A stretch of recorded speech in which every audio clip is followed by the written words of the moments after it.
Welcome back. You're tuned into your Feel Good Breakfast Show, Expresso right here on AS3. It is a lovely Friday, and right now we talk all things tennis. Not just tennis, we talk Wimbledon. Of course, the third Grand Slam of the year is currently underway at the All England Lawn Tennis Club, and defending women's Wimbledon champion Marketa Vondrousova was eliminated this week, while the men's champion Carlos Alcaraz progressed to the third round. And joining us this morning, tennis coach Ricky Solomon, and also superfan Nazli Abrams is here to chat to us about the week thus far. Welcome. How's it, Naz? Thanks, Ricky, lucky to see you guys. Yes. So the courts are hot.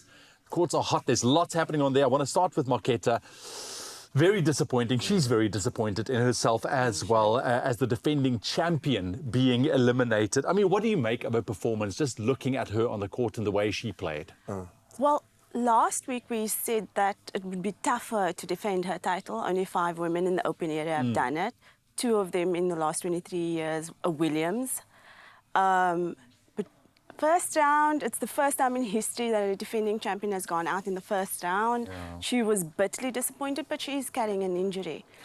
She said that. I heard she said also the pressure was a lot. I mean, obviously, being the first unseeded, I think, player also to lift the trophy last year. And now she also mentioned the Wimbledon promotional posters that added an amount of pressure with her lifting the trophy. And she said that, you know, it's not that it's in her head, but it's in her head. Of course. Yes.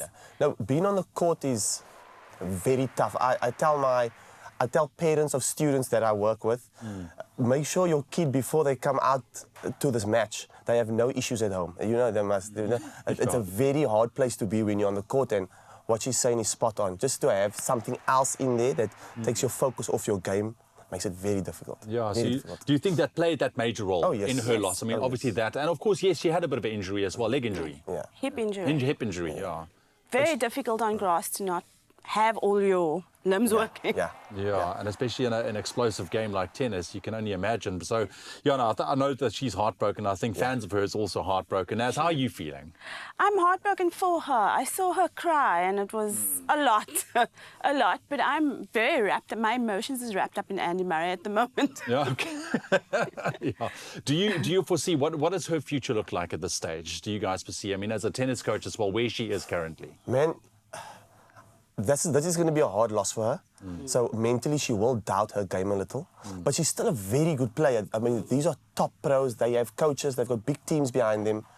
She will somewhere along the line, she will get some form back and she'll go on a deep run in a few tournaments. She's a lefty, so she's got that on her side as well. But she's up against a few players. Sabalenka, Rybakina, Coco Gauff, Swiatek. So she's just below that level. Yeah, and she's up against what you would call the top tier players out there, you know, and that headspace plays a major game. I want to move on to Yannick Sinner. I mean, he managed to secure a victory over Matteo Berrettini, which was a tough round as well on their second round match at Wimbledon. I mean, just unpack that for us a second. I mean, how he was able to do that as well.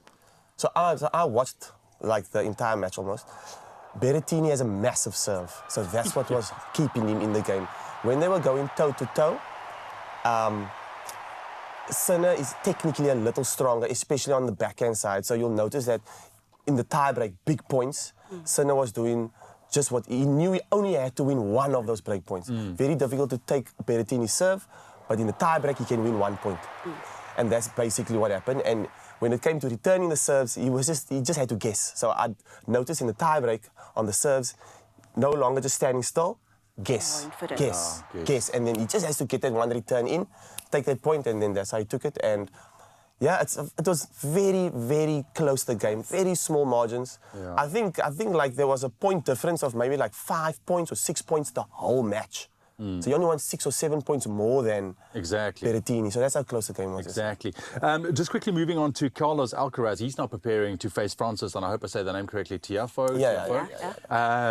In the Wimbledon third round, and that's after his victory over Alexander Vukic. In terms of his preparation, how do you see that match play off with Alexander, who's also a formidable opponent? You know? Yeah. So I think Francis has the capacity to go toe-to-toe with anybody. He's got an explosive game. He does have a bit of a weakness, which is his backhand. Carlos Alcaraz has none. Best of 5 sets, I'd give Francis the opportunity to 1 set, but not the match. And I think mentally, as a defending champion, Carlos knows He's having so much fun out there, actually. Look, there's a lot to unpack. I just quickly want to focus on Novak Djokovic because we got to speak about Novak Djokovic. Yeah. I mean, we've known him, he's etched into our minds, especially for the super fans of tennis. But he really had to dig deep, Jacob Fernley. But again, it came down. He's also injured. Are we seeing an end of an era with regards to Novak Djokovic? I'm afraid so. Yeah. Look, the era to me started to... to me, the era was done when he lost to Alcaraz last year in the final. Because he would never lose a match like that. It was just, to me, that was the first signs of other players believing that they could get past Novak. And then he lost in the Aussie Open semi-final. And then he had to pull out of the French. So to me, it unfortunately eases. But in terms of playing this round now, these players have been raised watching Novak play, Federer play.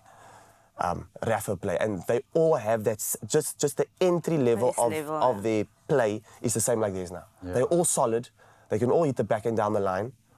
The only experience they need now is how to play big points. That's the thing, yeah. Listen, Ricky, thank you very much. Nazi, thank you very much for joining us this morning. I know your daughter's watching, who's a super fan. Sarah. Hi, Sarah. Hi, Sarah. There she is. Hello. Hope you have a wonderful weekend from our side as well. Thank you very much, guys. Enjoy what's left of Wimbledon as well. Of course. Right now, we need to catch up with the news headlines. It's just after 7 o'clock.